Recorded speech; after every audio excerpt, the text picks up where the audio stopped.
you will hear a history lecture about medieval social hierarchy. First, you have some time to look at questions 31 to 35.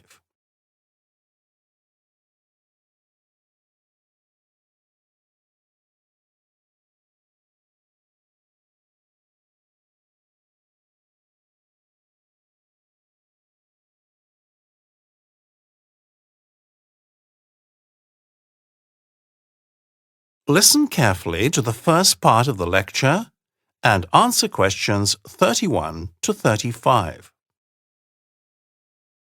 Good morning. I said good morning.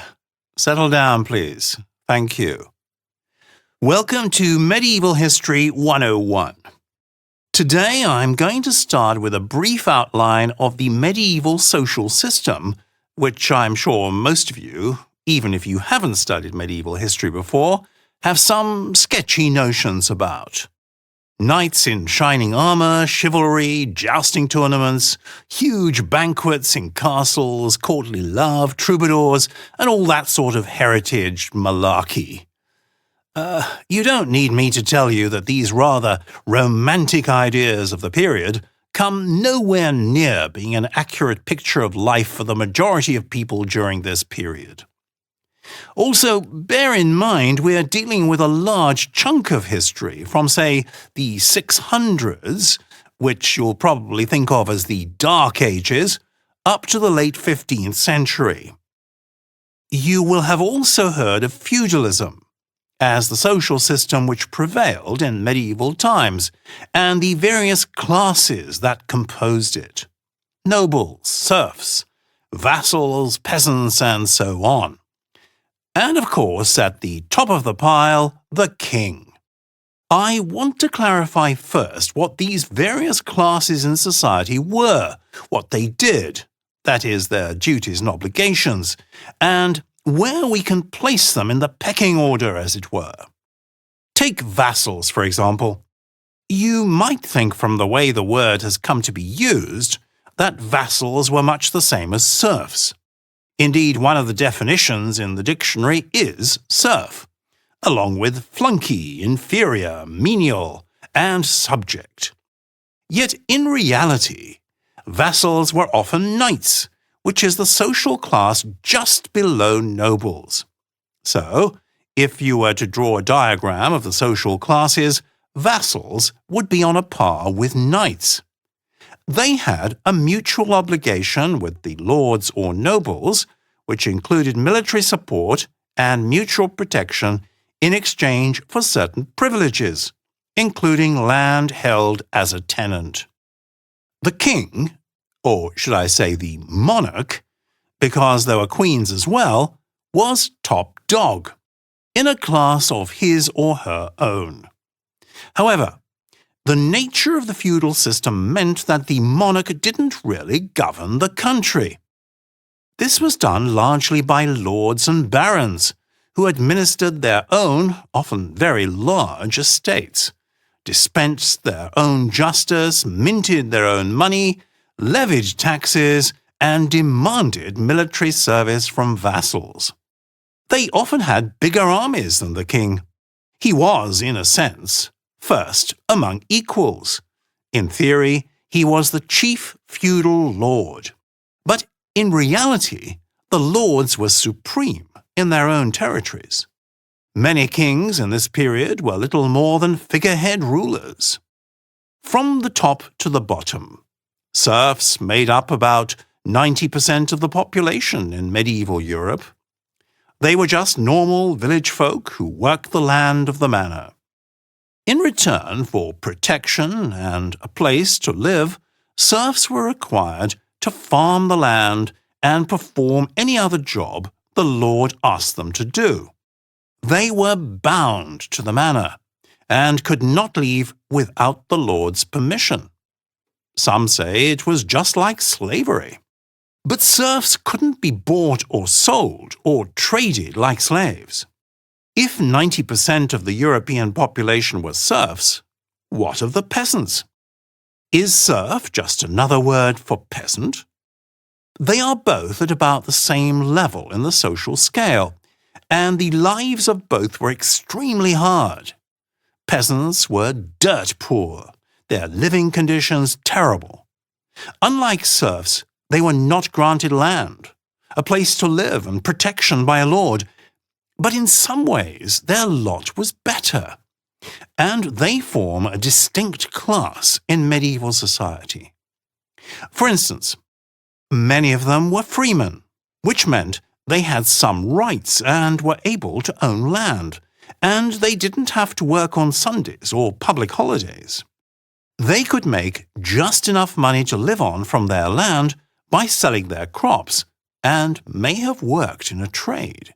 Their wives, too, sometimes did home trades to get a little extra money. Those who had larger farms, or who made a success of their skills at trade, or were craftsmen, would rise to a level above the peasantry, along with the merchant class. Now you have some time to look at questions 36 to 40.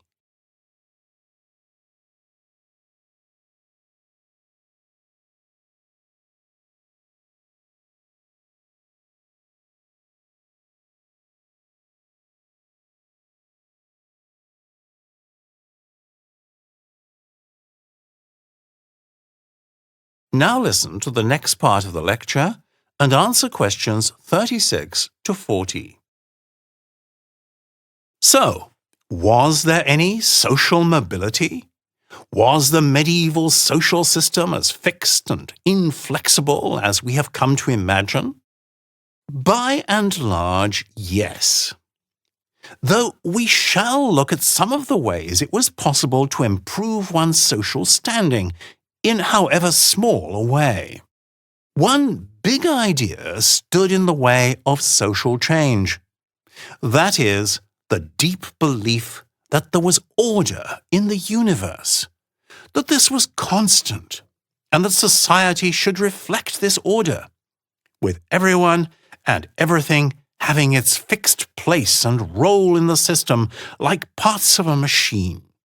However, while it is true that it was impossible for a serf to become king, and people were largely stuck in their broad social strata, society was less stagnant than we have come to believe. The ways to better yourself in society haven't changed much over the years. First, then as now, get rich. New archaeological evidence shows that many peasants, even serfs, could, through hard work, careful management, clever marriages, and, of course, good luck, acquire substantial land holdings. They built large, comfortable houses to compare with manor houses and even, if they were not already freemen, buy their freedom. People who were freemen were often able to go into trade and become merchants, often accumulating more wealth than the nobles and building bigger houses. In fact, in the 14th century, sumptuary laws, meant to tax luxury goods, were introduced, and this gives some indication of how much wealth the merchants and their like had accumulated. Another avenue for upward mobility open to both young men and women was hypergamy, or marrying upwards. And marriages were often arranged for economic or political gain. This usually meant marrying within your own class, but the English nobility saw the advantages of marrying wealth. For example, a noble might marry the daughter of a rich wool merchant. Both families benefited. The bride would bring money to the noble's family, and she would take on her husband's title, and her family would benefit from his patronage and influence. There were other options, but I'll quickly mention just one as we are running out of time. This was to join the clergy. A bright and talented peasant boy could fairly easily be admitted to the church, and the training he received would open many doors. A peasant boy with a church education could take up a position in a noble household as a clerk or a steward. Another step up the ladder. Okay, Next time, we'll deal with the hereditary aristocracy and the role of knights. That is the end of section 4. You now have half a minute to check your answers.